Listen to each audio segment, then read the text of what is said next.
de obsidiana. Cinta de obsidiana, trozo a trozo ondula, devora la distancia, desliza la quemadura del reflejo, el silbido del caminante. Quiero avanzar como una astilla por la pendiente del camino, renacida en esperanzas, seré verdín o golondrina. En este día de ajenjo, en ritmo de cigarra, hilaré un paraje. La chispa no ha nacido, no la he contemplado en el bostezo de la mañana, ni en la meridiana hora del silencio, en el reposo de la madera, en la insistencia de la dispersión. Su nombre han destrozado.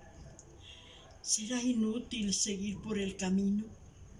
Llegaré al efluvio de su zarza, al folio donde escribe la cuenta de sus días, al enmohecido gozne de su puerta, al algodón de su ventana.